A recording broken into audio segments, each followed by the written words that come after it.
To all the haters out there, I love you. Yeah, nothing but love.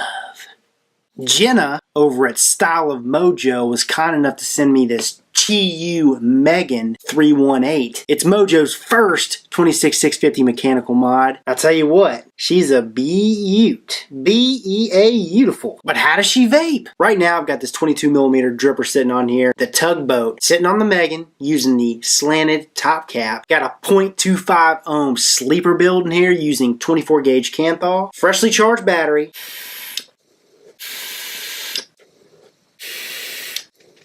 And as you can see, she hits nice. It's not the hardest hitting mechanical mod in the world, but she does hit, and she hits hard. If Mojo made 2 changes to this design, this thing could hit a lot harder. A lot harder. Before I go over the pros, I'm going to get into the cons first. There's only 2 cons. Well, one of them's subjective, but the other one is a definite con. And that is, at the 510 connection, it's got a spring-loaded pin. The firing button at the base has a spring in it as well.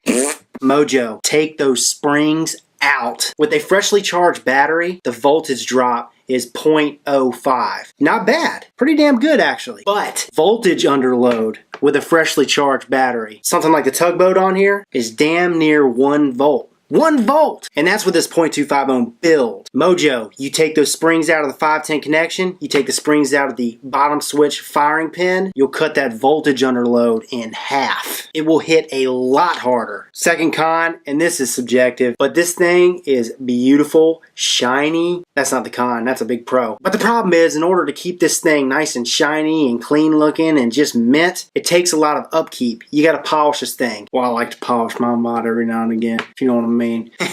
No, but if you're not the type of guy or gal that wants to clean this thing often, this may not be for you. Fingerprint, magnet, the brass, the shiny brass, all polished brass that I've dealt with gets dirty. I mean, you've got to buff that shit out, polish it up. It's a pain. Pain for me.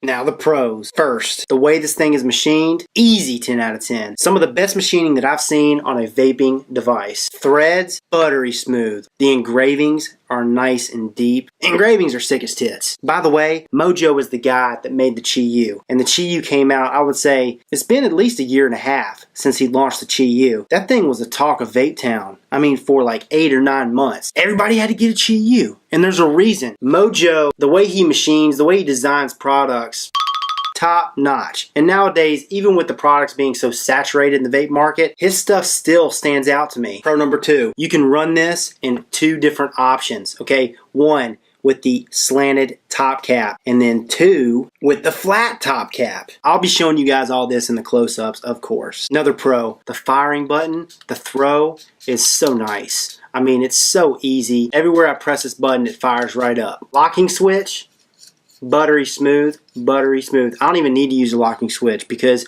that firing button sits flush. I can just put it down, doesn't fire up 1 bit. You've got these grooves at the base. Again, I'll show you guys all this in the close-ups. It just looks like a work of art. And those grooves are your vent holes. Every atomizer, tank atomizer, vaping device that I've used, whether screwing it on the slanted top cap or the flat top cap, has fit flush, has been compatible, no issues there. Gotta go back and talk about the slanted top cap because the slanted top cap allows you to use your 22mm devices and make those 22mm devices look flush, neat. It gives it a complete finished look. And you know, that's what I love about Mojo's products. He covers those details. I've got big hands and this thing is a big device. 30mm in width. Looks great with your 30mm devices, your 30mm drippers. Oh yeah, holds one of these big bad boys. 26650. This is a 26650 MNKE. The battery life I get with this device, using the MNKE, I can go about 5-6 hours of quality vape. With something like a 0.25 ohm build, I can go for about an hour, hour and a half, maybe hour and 45 max, depending on how much I'm chain vaping, before I start to notice it really dropping off. The quality of the vape, that is. I'm telling you, you take those springs out and the quality of the vape, it'll go up. You'll get longer battery life. Battery sag won't be as bad. So those are the pros and the cons for the Megan 318. Now we're going to go ahead and dive down. I'm going to show you guys this thing up close. Alright, so here's the Megan 318. Pretty much broken down. You've got the slanted top cap, the flat top cap, the bottom switch, and the barrel. First, I'm going to go over the barrel with you guys. I'm going to show you guys the engravings, all that good stuff. Look at that. Man, oh man.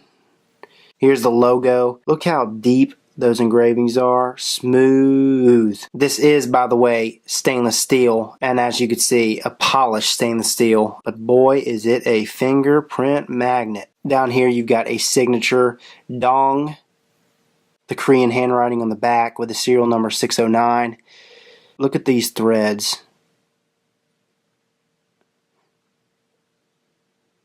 Top notch. Top notch.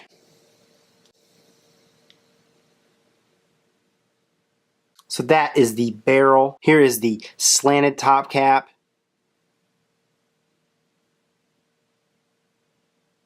And they call it slanted for a reason. As you can see, it's not flat. It's got a cup in here for your 22mm devices. And how it works is you just screw them in. Boom. Gives you a nice, complete, finished look. Super sexy. Got your brass pin down here, your 510 connection pin. Those threads down here in the 510 connection, buttery smooth, just like I mentioned. Threads underneath that screw into the barrel, buttery smooth. Here's your pin. It's got your adjustable pin, your spring-loaded adjustable pin, and this screws out. And the way it works is you unscrew this to adjust to your battery, to the device that you have on here. I'm going to unscrew it all the way. And as you can see, there's your spring. And there's the top of the pin. There is the pin disassembled. And how this works is the stainless steel spring pops in there like that. Top of the pin fits over the spring like so, and it becomes adjustable.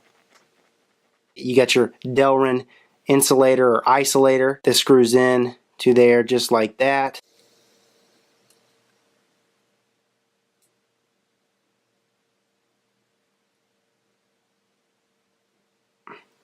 Screw your device on there. Screw the bottom firing switch on there.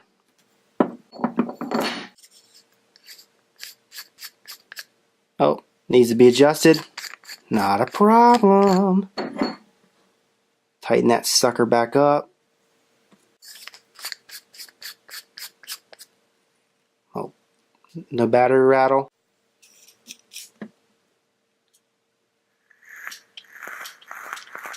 There you go. Now onto the flat top cap.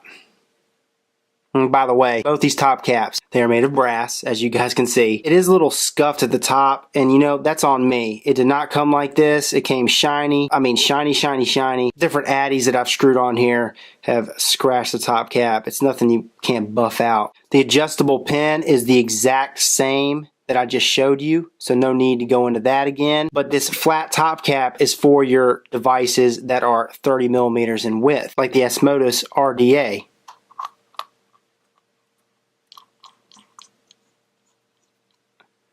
Flush. But man, those threads are buttery smooth. Buttery smooth threads. Here's the bottom firing switch. Here are your venting slots. Okay, screw the bottom firing switch into the barrel. Again, buttery smooth. But that's how you get your venting. And I think it looks sick as tits. The design, I love it. It's got a reverse threaded locking ring. Lock it, you turn this ring to the right clockwise. To unlock it, turn it to the left counterclockwise. I mean, the throw on this button is sweet. It's locked. But you know what? Like I mentioned, this button sits flush, so it's not going to fire. You know, I never even use the locking switch with this device. I got to mention this as a pro, and I forgot to mention this as a pro in FaceTime, but I've never had this switch back out on me, and it's the first bottom switch mechanical mod that hasn't done that on me. Here is the bottom switch disassembled. Firing pin, again, this is also made out of brass. Brass button. Oh yeah, look at this. Megan 318. Turn it over. Stylo Mojo with the logo in the middle.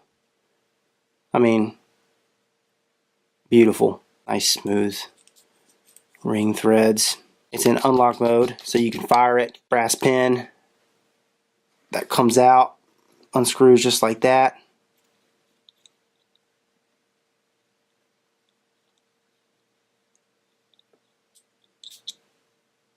Okay.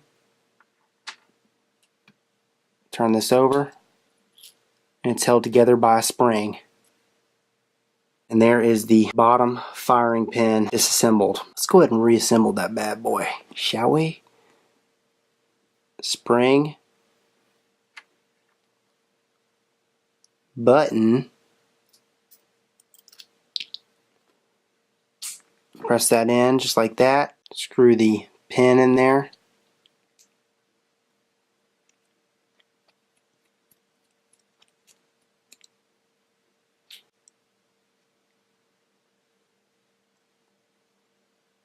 And voila.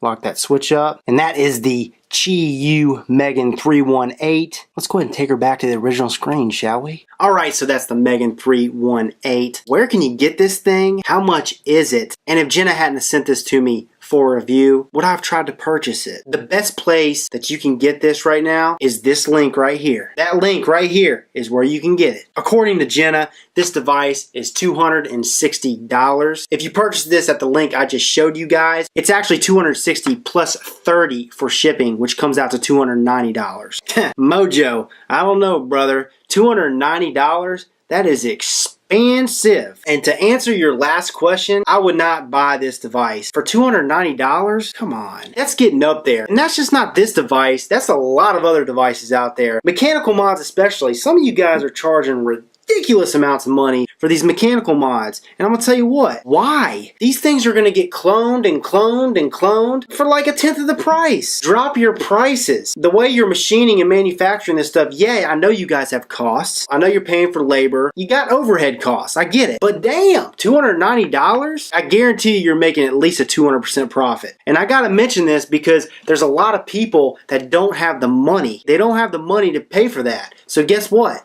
Someone buys this product, sends it off and clones it, and then you get pissed off. But see, that's not just you. That's a lot of other manufacturers out there. And it's going to keep happening and happening over and over again until these prices drop. I'm not saying charge 50 bucks. That's ridiculous. It probably cost you 50 bucks to make this. Lower the price, man. But I think that the quality is fantastic. Flipping fantastic. The price is just too much. Too much for me. So that is my take on the Megan 318.